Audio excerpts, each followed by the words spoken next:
Tatiana ya está o todavía no, no está. Anda ahí. Yo sí estoy, Lince, Tatiana, presente. Tatiana, ¿estás? Sí, hola, buen día. Buen día. Anaí, Débora está, sí. Amanda también. Gabriela, no digo. Heidi, no digo. Tiene que presentar. Mariana, Fabiana está. Presente. Osmar, no ha llegado. También tiene que presentar.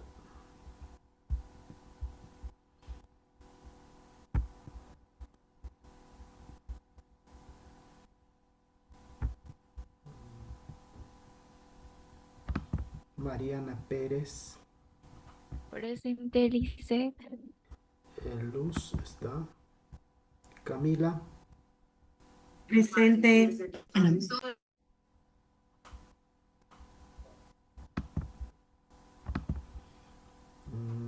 Ruby, está.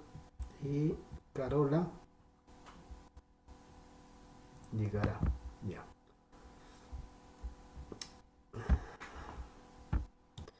Bien. ¿Quién quiere empezar con su caso? ¿Quién ha llegado? Yo le hice, por favor, desde el miércoles que yo le envié. Desde el miércoles ya. Usted está en la lista de espera. Eh, bien. Débora se salió otra vez, no sé. Caso, la entrevista Sí, 3 es tuyo, ¿no? sí. Ya. Mm, Ratito, aquí está. eh, Inicio. dale luz. Haces un Ok. resumen de lo anterior, qué es lo que tenías que trabajar y qué tareas le has dado y a partir de ahí qué progresos has visto. Bueno, se tenía que trabajar para esta tercera sesión el Perdón, tema Luz, de... perdón, el tuyo es breve. Si quieres puedes compartir la pantalla y leerlo para que así todos tengamos. Ay, no sé hacer eso. Ya, yo voy a compartir la pantalla y tú vas a hacer la lectura, ¿te parece? ¿A leo todo mi caso? Sí, porque es una página y un poquito más. Sí, no, no ha sido mucho, porque tampoco hizo las tareas. Ya, Entonces, no había mucho que trabajar. Mm. está ahí tu caso. Ahorita van a ver. Ahora ya ves, ¿verdad? Bueno, em, estaba diciendo que se tenía que trabajar el tema de reestructurar el tema de sus deseos, cuáles son a largo, a corto plazo, dialogar por qué se queda todavía con la hermana, mm, y eso, y las tareas era que, para las tareas para la cuarta sesión sería qué aprendizaje tuvo con la ausencia de los padres. Y la tarea anterior eran las cartas de rabia y teníamos que ver cuál era el hilo conductor de eso y qué cambió de la primera sesión a esta sesión. Teníamos que ver eso, pero no realizó las tareas. Entonces, sí, procedo a leer. Al inicio de la sesión, la terapeuta le pregunta al paciente por las tareas que se le habían dejado en el encuentro anterior. El paciente no presenta las tareas realizadas, por lo que se le indica que debe hacerlas en ese momento. Posteriormente, se retoma el tema trabajado en la sesión anterior sobre su deseo de independizarse. La terapeuta le pregunta si esto es un sueño o un deseo, a lo que el paciente responde que es su deseo, que es un deseo. Se profundiza en este punto y el paciente confirma que es algo que quisiera hacer. Luego la conversación se dirige hacia la historia de su madre. El paciente menciona que ella no pudo cumplir sus sueños ya que no tiene los recursos para estudiar lo que quería. Recuerda que su madre le comentó que en su momento elegía ciertas opciones influenciadas por sus amigas y no necesariamente por decisión propia. La terapeuta le pregunta si siente que su madre no le deja cumplir sus propios sueños. El paciente responde que no lo ve de esa manera, ya que cuando le dijo que quería estudiar ingeniería civil, su madre estuvo de acuerdo. Sin embargo, menciona que en el caso de la vida militar sí hubo oposición, indicando que su madre no estaba de acuerdo porque lo protege mucho y no quería verlo pasar por situaciones difíciles. El paciente comenta que actualmente ya no considera la opción militar y que ahora está enfocado en su carrera. Menciona que le gustaría terminar sus estudios y que tiene planes de viajar a España para continuar formándose, ya que sea con una maestría o un diplomado. También habla sobre el tema laboral, señalando que recientemente consiguió un trabajo en eventos, el cual es eventual y le permite decidir cuándo asistir. Explica que este trabajo le resulta conveniente por sus horarios. Durante este momento menciona que no le gusta que su madre gaste dinero. Adicional, el paciente menciona que no le gustaría tener cosas propias como una casa o un auto. También señala que le gustaría formar una familia en algún momento, aunque no en el presente. La conversación se dirige luego hacia el tema de irse a España. La terapeuta le pregunta por qué cree que su madre tomó la decisión de emigrar y el paciente responde que fue principalmente por trabajo y por la necesidad de mantenerlos. Señala que sus padres se fueron en busca de mejores oportunidades económicas. El paciente expresa su opinión indicando que considera que sus padres actuaron de forma egoísta al dejarlos cuando eran pequeños. Menciona que desde su punto de vista, si una persona tiene hijos, debería estar con ellos y no dejarlos. También se aborda la relación con su hermana. El paciente menciona que su madre le suele pedir que la corrija o esté pendiente a ella. A partir de esto, recuerda situaciones que reflejan la forma de ser de su hermana, señalando que ella toma sus propias decisiones, como cuando decidió asistir a la boda de su padre a pesar de que su madre no estaba de acuerdo. El paciente menciona que no pudo cambiarla, indicando que aunque la aconseja, no puede decidir por ella. A partir de esto, la terapeuta señala que él no es responsable de su hermana y que no le corresponde asumir el rol de cuidado como si fuera un padre o un niñero. Se le explica que su rol es de hermano y que las decisiones de su hermana le corresponden a ella. También se le menciona que esa responsabilidad es de los padres y no de él. Se refuerza la idea de que no tiene que cargar con las responsabilidades que no le corresponden y que en algún momento tanto él como su hermana harán su vida por separado. Para finalizar, se le asignan nuevamente tareas, se le solicita que escriba sobre el aprendizaje que ha tenido a partir de su ausencia de su madre y su padre a lo largo de su vida. Bien, preguntaste por qué no hizo la actividad. ¿Qué ha pasado? Porque se le olvidó. Entonces yo le dije que pues quisiera en ese momento Ujú. y lo hizo. Entonces, y ya, o sea, no quiso conversar más, entonces como que yo me medio bloqueé, entonces no sabía cómo hacer, entonces seguí con las instrucciones que tenía ya preparadas, o sea, con lo que ya me había preparado. Ya, pero él tenía que hacer cartas cada día, ¿verdad? Y sí, Y hizo en ese momento una, digamos, de media una. Y página. le volví a decir que tenía que seguir haciendo hasta que nos volviéramos a encontrar, más la tarea que le dije. Ya. Eh, para todos, generalmente cuando los pacientes no hacen la primera parte de la tarea o digamos, la tarea que hemos asignado, es mejor no continuar con las otras tareas porque de alguna manera no han causado los efectos y la segunda tarea tampoco lo va a hacer, digamos, como debería ser o eh, no va a haber los resultados que quisiéramos o que esperamos, porque si no ha podido trabajar emociones de alguna manera encontradas o negativas que pueda tener hacia la persona a quien está escribiendo, tampoco puede ver más allá todavía de cómo descubrir los aspectos positivos o cosas positivas que pueda encontrar en la ausencia de los padres. Entonces, a partir de ahí, es mejor no, digamos, no continuar en ese sentido, sino tratar de persuadir a que el paciente lo haga realmente la tarea y después podemos continuar. Pero en este caso, obviamente, Luz le dio la tarea igual, ¿no? Sí, yo no sabía más qué hacer. No estaba usted ahí para rescatar. Ya, es- está bien. ¿Qué cambios has notado en él? Que Ah, se expresa mucho más. Me puede, ya como que se suelta, puede hablar más, puede expresarse, o sea, por ejemplo, de lo que me dijo de sus padres, que no, que eso fue egoísta para él, que no le parece bien.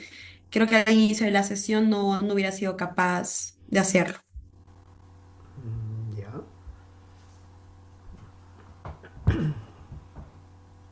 Ahora, Eso y ya yo creo, no le he visto, o sea, no veo más que eso y lo veo muy favorable. Al final, eso se necesita, ¿no? Para hacer un trabajo terapéutico. ya. Eso que observas, eso que has visto, va en conformidad con el objetivo, con lo que queremos conseguir con él.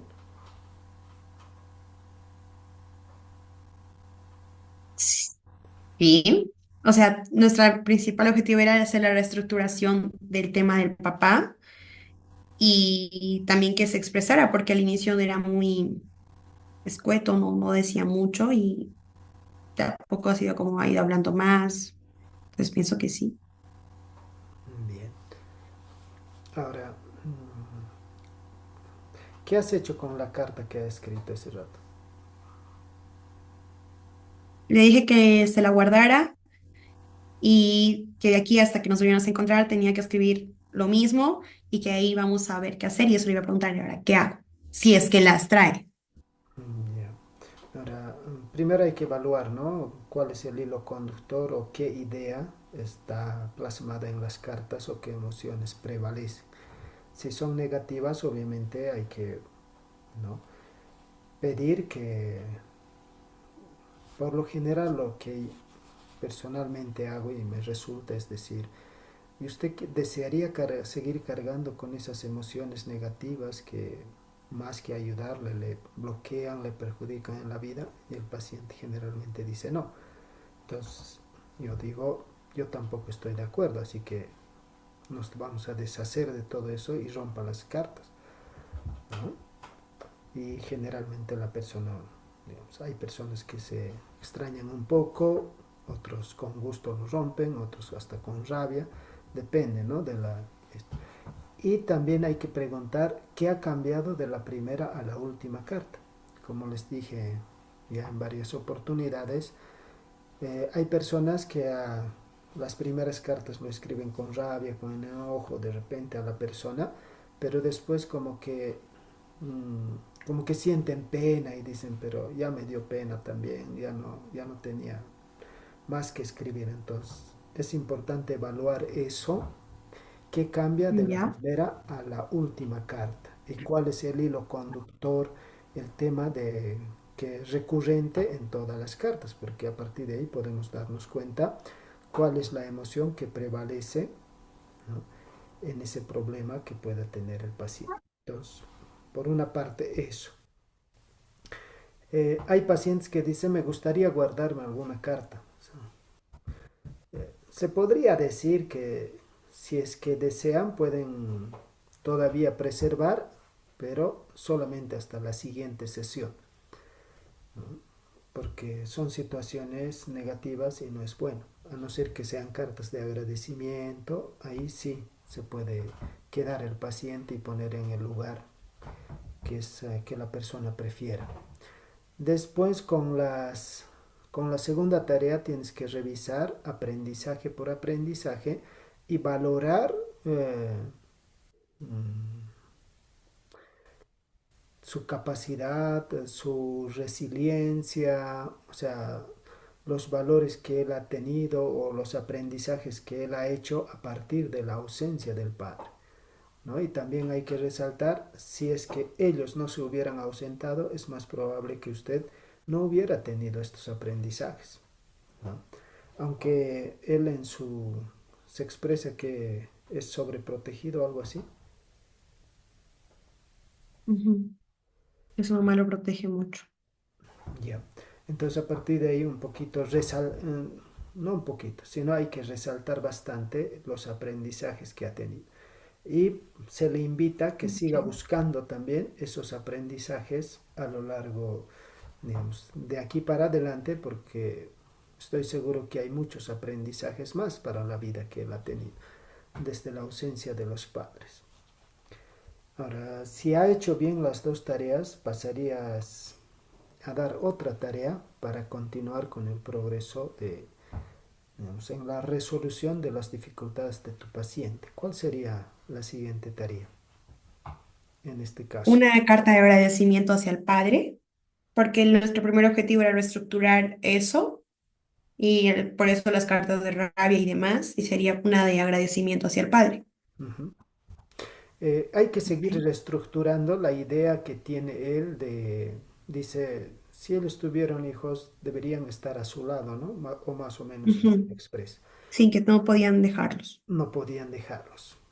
Mm, Hay que hacer notar que, sin embargo, según las circunstancias que se presentan en la vida, las personas van tomando decisiones. Ahora, que esas decisiones, que desde su punto de vista es de buena fe, con buena intención, no siempre trae resultados positivos o esperados, porque especialmente cuando las personas son padres de familia y tienen que dejar a sus hijos para ir a buscar mejores oportunidades económicas o mejores oportunidades de vida, entonces quienes quedan sacrificados en ese sentido son los hijos. Y la ausencia de los padres no siempre es una manera asertiva de educar a los hijos. Entonces, ahí hay que reestructurar. Sin embargo, cada quien toma de acuerdo a las circunstancias. Y hay personas que dicen, no, pero si les tuvieron hijos, ¿por qué no han cuidado? ¿No? En algunos casos hay que poner escenarios hipotéticos, ¿no?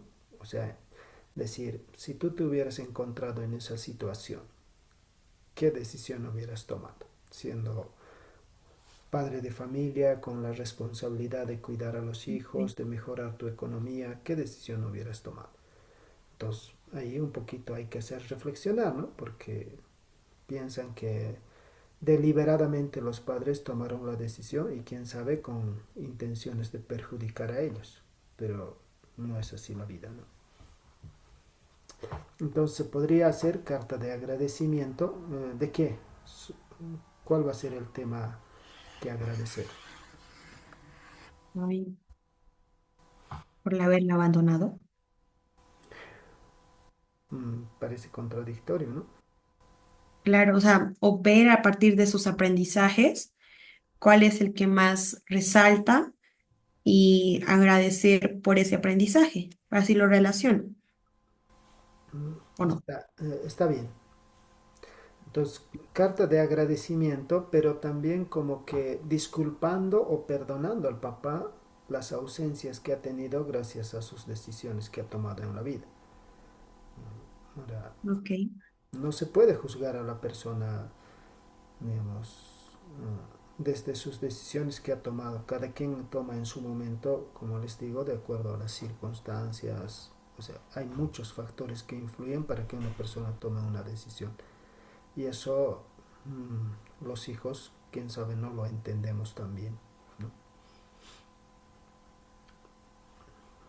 Ahora, como vas a hacer la cuarta entrevista, si hace bien las tareas, sería bueno que hagas una pequeña evaluación de decir, digamos, de su demanda, de la dificultad que te ha presentado, cuánto cree que ha progresado, ¿no? En la resolución de ese problema o de la dificultad que te ha presentado.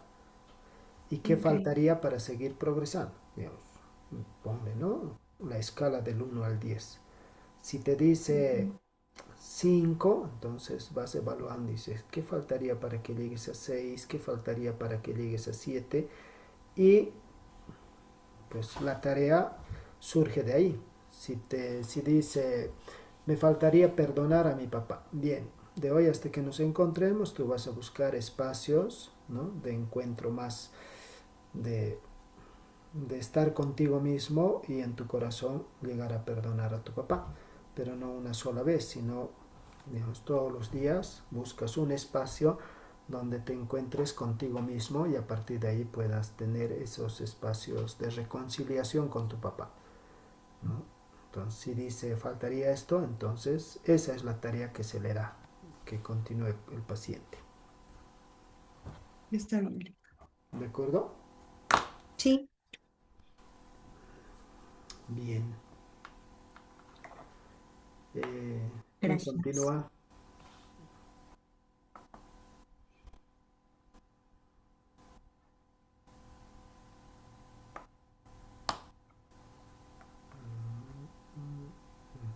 No ha entrado Gabriela, ¿no?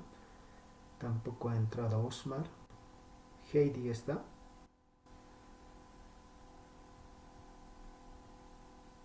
Y entrado, le dice Gabriela. Ah, entonces continuamos con tu caso. ¿Es Ya. posible que puedan encender sus pantallas? ¿O sí? Todavía. En mi situación no le dicen porque no estoy en mi casa, estoy en fisioterapia. Entonces en mi situación tampoco, ¿no? Pues estoy en mi casa, ¿no? No, de mi es fisio, le dicen. Es que aquí, digamos, las clases parecen, no sé, que estoy hablando con la pantalla y nada. Bien, eh, haz un resumen de qué es lo que se ha, digamos, cuál es el problema que se tiene que trabajar con tu paciente, ¿no? Con Ángeles o Ángeles, que se tenía que trabajar y realmente qué has trabajado y cuál es la tarea que has dado desde tu fisioterapia. Ok. Lo que en sí, el problema que hemos ido viendo en clase era de que sí es que tenía el estrés postraumático, porque esto, digamos, ha sido algo que ha vivenciado desde hace unos meses atrás, que ha sido prácticamente inicios de año.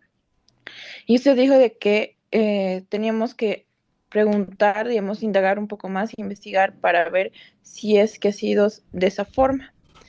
Y a lo que yo fui hablando esa vez con ella en la entrevista que tuve, sí, evidentemente sí, porque hay otros sucesos más que han sucedido mucho más antes de ello igual, que han hecho de que ella igual tenga esos síntomas. Y la tarea que le di prácticamente fue de que ella escriba las escenas que ha vivenciado en el incendio,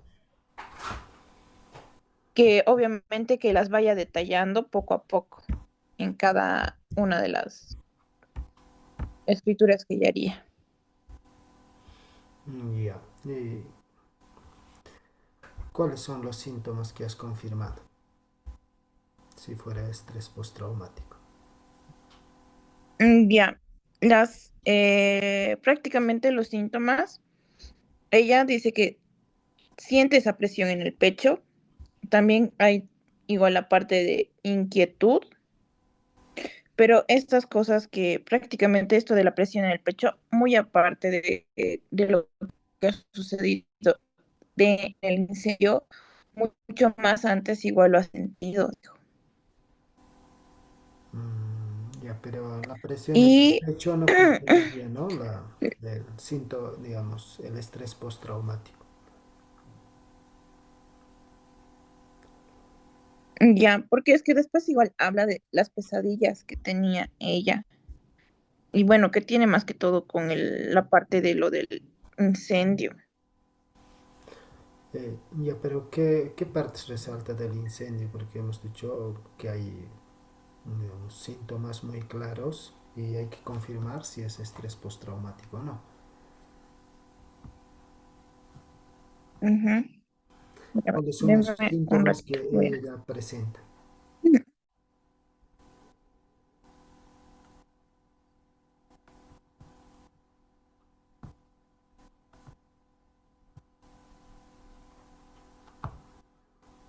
Gabriela.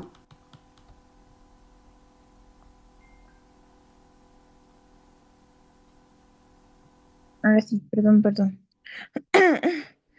Ya, aparte de eso, había una parte de la anterior entrevista donde ella dijo de que no quería y tampoco tenía ganas de alistarse, de arreglarse y demás.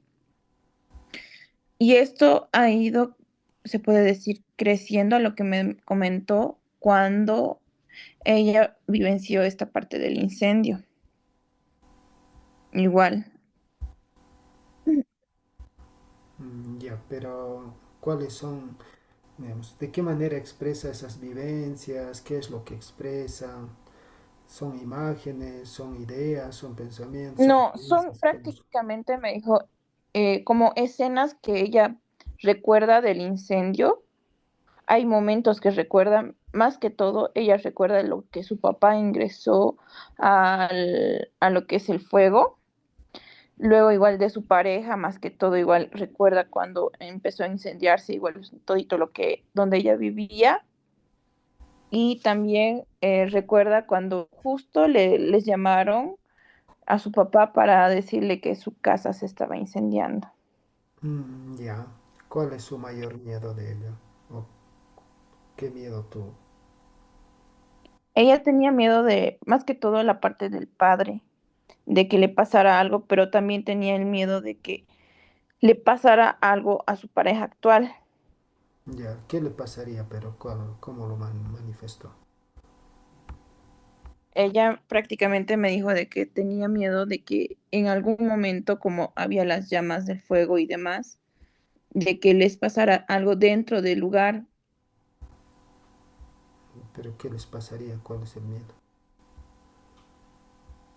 de que prácticamente se quemaran, se incendiaran, ya que todas sus cosas y pertenencias que estaban dentro de su casa se fueron quemando. Ya.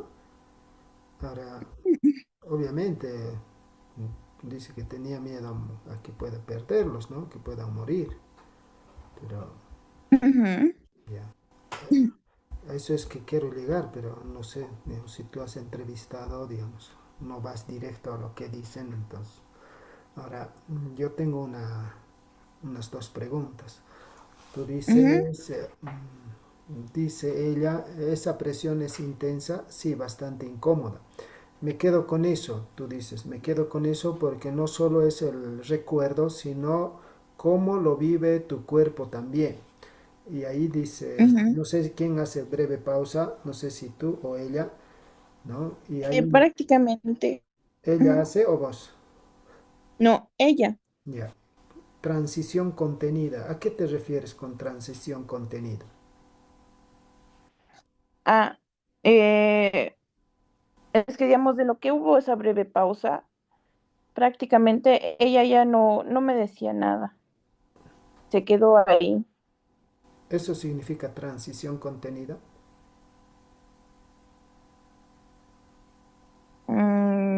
No supiera decirle en Pero eso. por qué has puesto? ¿O ha puesto la I ahí?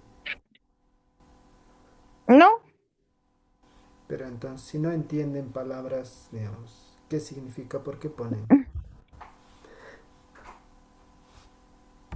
yo más que todo lo puse porque, digamos, hubo esa pausa, Ya, pero porque, pones digamos, pausa breve, sí, pero pones transición contenida. No sé, digamos, a qué te refieres exactamente con eso, porque al fin y al cabo, digamos, estás tú hablando, mira, dices, me quedo con ujú, eso, porque no solo es el recuerdo, sino cómo lo vive tu cuerpo también.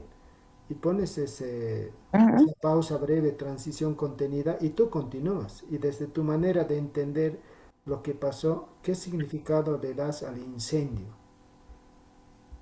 ¿No? ujú. Pero ahí yo no veo transición contenida de ella, más veo tu transición contenida. Ok. Más adelante dices transición suave manteniendo línea emocional. ¿Qué significa eso? Prácticamente ahí, ella cuando, bueno, prácticamente cuando yo le dije de que hay cosas específicas que prácticamente prefieres evitar porque te los recuerdan, y ella me dijo más que todo los olores, las situaciones relacionadas a lo del fuego.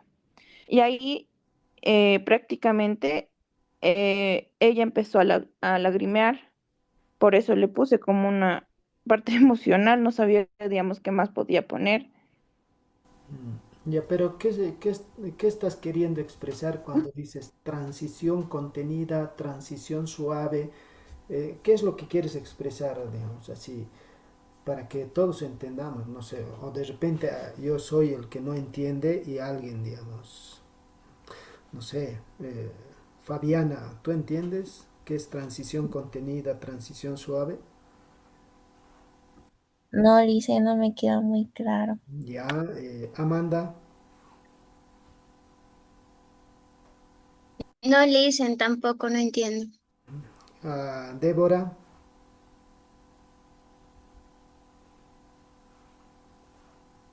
no está Débora. Eh, Xiaomi 2412DP, ¿qué es?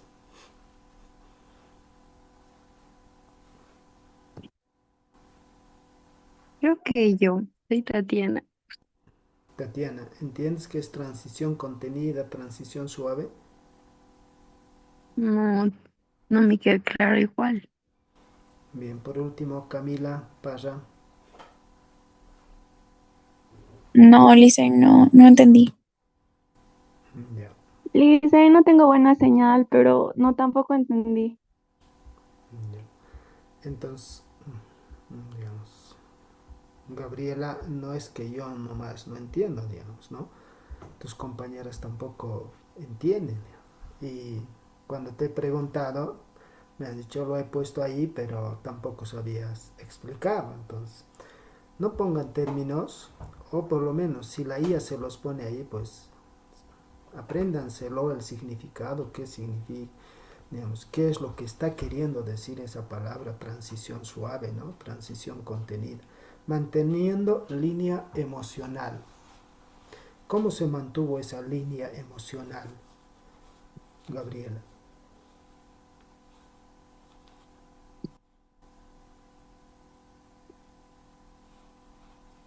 Es que, digamos, yo lo puse de esa forma, no sé si se me escucha. Eh, yo le puse prácticamente de eso porque ella empezó a lagrimear ese día. Ya, pero entiendo que mantiene una Yo línea más que todo le puse emocional de como, por que eso, digamos, como línea emocional. No sabía si poner o sea, de que se puso a llorar o algo así.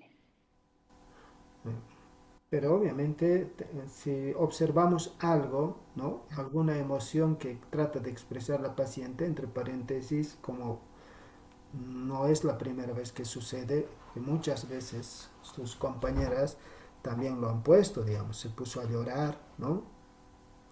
Ujú. Entonces, simplemente hay que ser más sencillos, más, digamos, no buscar palabras que después no vamos a saber explicar, como transición suave manteniendo línea emocional. Esa línea emocional es eufórica, esa línea emocional de qué tipo es, ¿no? Entonces, como que no da ahí, ¿ya? La vez pasada también mencionaste que a veces entras en crisis. Me gustaría entender mejor ese momento. ¿Qué pasa exactamente cuando entras en crisis? Mi mente se bloquea, no quiero hablar con nadie, solo lloro, me enojo, todo me altera. Es como si todos se volvieran de es como si todo se volviera demasiado en ese momento. Mm, ¿Todo qué? ¿Qué quisiste decir con eso ¿En qué parte está, Lice? en tu entrevista? Yo sé que En estoy bien página entrevista, pero 3. eh, ya, un ratito.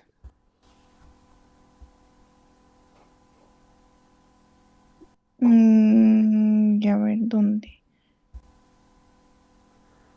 Ya la vez pasada también mencionaste que a veces entras en crisis. Me gustaría entender mejor ese momento.